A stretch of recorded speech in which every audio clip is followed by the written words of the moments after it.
We just finished playing Diced Veggies. This was my pick this week, and I know I normally like to play war games and things like that, games of conflict, but this was a game that I picked up to play with our niece, and she's not going to be here this summer, so it'll probably be a while before we play this with her, but I thought this was interesting, and I wanted to give it a try, so this was my pick, and I enjoyed it. So what you're doing is you've got a block of dice here, and each color represents a certain kind of an ingredient. So your green are your peppers. Let me think. Your pink are your onions. The tan represent mushrooms. These light orange are carrots, and then the dark orange are tomatoes. So you put them in this little tray, and that allows you to create the block, and then you play the game like this. Okay, so it comes with this cleaver. You have the cleaver? I'm going to demonstrate the cleaver. So on your turn, what you're going to do is you're going to get a couple of recipe cards, and you see that they require a certain kind of ingredient. So the spaghetti sauce requires 2 orange tomatoes, 1 tan for the mushroom, 1 pink onion, and 1 green pepper. And it's worth 8 points if you can get that made. So you're going to use the cleaver to try to separate out these ingredients, but you aren't allowed to take any more than the maximum of 10 pips. Okay, so we'll have Deanna demonstrate what she's doing. So she's going to pull out, you add those up, 3, 4, 5, 6, 7. So that is legal. If she had taken 11, that wouldn't have been allowed. So you pull these out, and you would say, okay, one of these is the onion I need, one is the pepper I need, and one is the tomato I need. So I still need 1 tomato, and I need 1 pepper. Okay, so at this point, if I can cook a recipe, I can go ahead and do that. I cannot right now. So the next thing to do is draw a card. So you're allowed to have 2 recipe cards, and you're allowed to have 2 hype cards. So you start with 1 hype card, and this tells you that when you cook a recipe, if you can play a hype card along with it, you can get some bonus points, like the 4 here. So in this case, if I cook a recipe, I can play this card if the numbers on my dice are only 2 different numbers. So this is a 2 and a 3. So as long as my additional tomato that I'm going to need and my pepper are either a 2 or a 3, I'd be able to play this card at the time that I cook this. And then you see it's a perfectly seasoned, and it has a blank for spaghetti sauce. So I would then have cooked perfectly seasoned spaghetti sauce. And then I would have had not just the 8 points, but I would have the extra 4, so it would have been worth 12. And I would put that aside, and once somebody has made 6 dishes, the game's over. Everybody else gets to take 1 more turn, and then you add up your points. Now, here's a chef's token that you have. A chef's token allows you to either change the color of one of your dice, or you may change the number of one of your dice. And once you use it, you have to discard it, and that's that. Now, if the block ever ends up missing an ingredient, at least one, so say there aren't any more onions in there. Let's roll with that. Well, that means there's no more. Okay, so there. So there's no more onions in there. So at the beginning of my turn, I could restock if I wanted, which means I would take that little tray. You would actually pick all those up, re-roll them.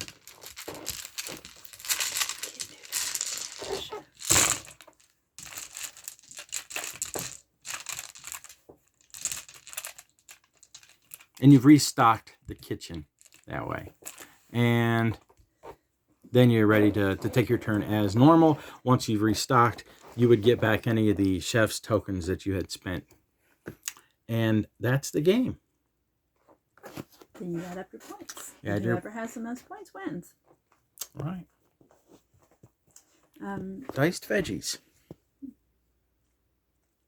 What do you think? I enjoyed it. I liked it. It was a fun, simple game, quick to play. If you really pay attention to what the other person is drawing, and you can see across the table, then you can also like try to sabotage their cooking and take what you think they're going to want. And you say that in every game we play.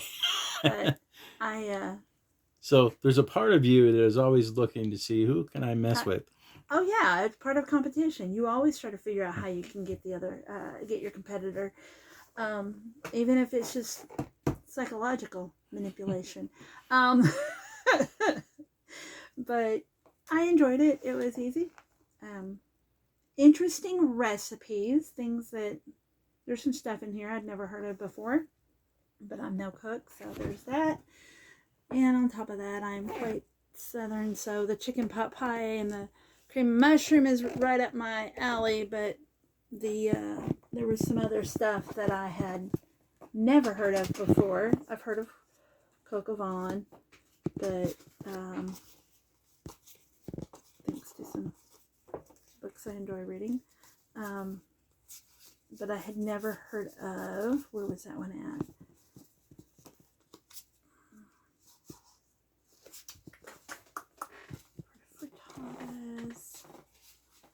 Can't find it now. I've never heard of that. I'm not even going to try to pronounce some of these because I will mess it up completely. Whoops, not that one. Yeah, very much love. I never heard of. This one we've actually looked up, and we are going to try to make this one at some point in time. Yes, this week. Shakshuka is what it looks like. It's pronounced. And I looked at that and said, that looks interesting. So I looked it up online, and we went out today and got the ingredients to make this. So that's different, that this game is influenced some behavior outside the game. Right, so carrot tomato soup is not something I'm going to run and eat. But some of them I'm kind of interested in to see what, at least if nothing else, what may be involved or what all the ingredients there are in them. So it would be. I like the variety of the dishes. We've got some French. We've got some Italian. We've got some Middle Eastern. We've got some good old Southern food. And there's plenty that we didn't go through. There's Mexican. There is like something with oysters in it. Then you got your good old ballpark hot dogs that everybody loves. So there's a lot of variety in it, and might be something you would be interested in trying at some point in time. So, but I enjoyed it. Yeah, I thought it was fun. The dice in that little block is pretty neat. I like this cleaver. Now the one that comes with the game is cardboard. This is a 3D printer. I got the upgraded 3D printed version. It looks exactly the same. But doing this little thing is fun. It's like this is a cutting board. You're slicing your vegetables. And those of us with fine motor challenges, it can be a little tedious, but other than that, I like it. It falls into the category of abstract strategy in a lot of ways. Yes. And if it was just a dry abstract, I wouldn't think a whole lot of it. But I like this part of it, and I love the artwork, and I also loved the combinations of the hype cards, like this one. You will never ever find better, and if I pair that up with this, Western omelet, and it's just that this created an enthusiasm somehow for me. I liked the different dishes, and just pairing them up with these. I mean, this is just scrumptious. But scrumptious, where's pair the scrumptious Chicago dogs. I mean, I don't know. It adds something. It makes it tasty somehow. It almost makes you hungry. I think Oddly delicious. Oddly delicious. I got portobello burgers. And I like the one you had. Knock your socks off. And I don't know what you paired it up with, but knock your socks off calzones. Or here, check this one out. Dad's secret recipe for, and what are you going to pair that up with? Maybe stuffed peppers. So I really like that. And it's like, if I just made the stuffed peppers, okay, 7 points. But if I make it Dad's secret recipe, like it's special, well, then it is special because it gets an extra 7 points. So it's worth 14. And it kind of goes along with like those recipes you Googling something recipe online, and well, this one's only 3-star, but this one's 5-star. Well, it's 5-star because it's got Dad's secret recipe in it or whatever. Yeah.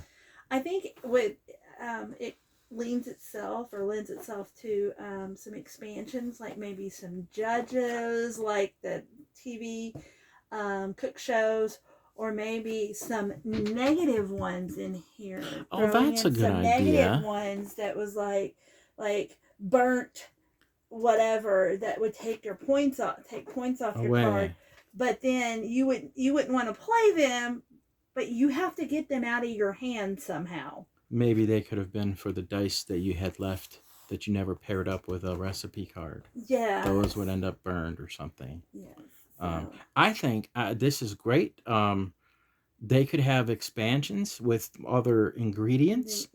They could have desserts. That would be awesome. Where you would have like a thing of where you're trying to make the main dish and then make some desserts. Mm-hmm. And make you would have to create a certain meal, like your main dish and your desserts, or maybe even some side dishes for extra bonus points if you could do the whole meal. I mean, I like this game. They definitely could make some expansions for it. I don't know if they're going to. It's been out a couple of years. Josh Capel designed it. I have some other games of his design that I really like. These other names on here, Jory, Rowan, Capel, those are his kids. His kids often design games with him. That's pretty cool. And this is a great one. Well, family affair here. Yeah. So, my rating may surprise you. I'm going to give it an 8. That's about what I would have given it, yeah. Really? Mm-hmm. Well, we need some music. Dun, dun, dun, dun. We have our first. Is it going to make the real McCoys? It's a real McCoy. Right here is our first real McCoy. All right, which means both of us rated at least an 8 or higher. So, how about that? Yeah. This was good. I would highly recommend this to just about anybody. It says it's for ages 6 and up. Yeah. And I completely agree with that. Half an hour play. You can play. It didn't take that long. No. You can play it single player as well. It does have a solo version. Yeah. I looked through very briefly. It changes a rule a little bit, and then basically what you're trying to do is beat your own score. So it gives you a ranking. If your score is up to 30, you're a chef. If it's a 45, then you're better. It keeps going like that. So you're trying to beat your own score. See, I think a solo variant would be trying to cook against a timer. Oh, that's a great idea. And if you get so many points, you can have a little egg timer that you put down and turn it to. It says 30 minutes. All right, set it to 30 minutes, or set it to 15 minutes, and. Because I know they do that, like I said on the cook shows, they have a certain amount of time to get their dishes cooked in. Right. So you have a certain amount of time to get so many dishes cooked in, and like maybe 15 minutes to cook 3 dishes or whatever. Because you have customers waiting. Right. So, or your Yeah. family, your wife is hangry and wants her dinner. Yeah, this is very nice, and they could expand it, and even do more with it. So Absolutely. I enjoyed it. If you line them up just right, it looks like they're all sitting on the table. Huh. Looky there. All right. They even like all blend in together, so it really does Oh, the look art. like the art Yeah. does blend together to where it looks like it's all lined out there sitting on a counter. Yeah. All right. Well, that is another installment of the Real McCoys Diced Veggies. Now, next time it's my turn, I'm gonna pick something different. Probably another military game. But next week is your Next week pick. is going to be my pick. And then school will be over. And school will be over. Hopefully. And I say that hopefully because I still have a lot of work to do even when school's out. So we'll see. But not sure yet. Not sure yet. All right. See you next week.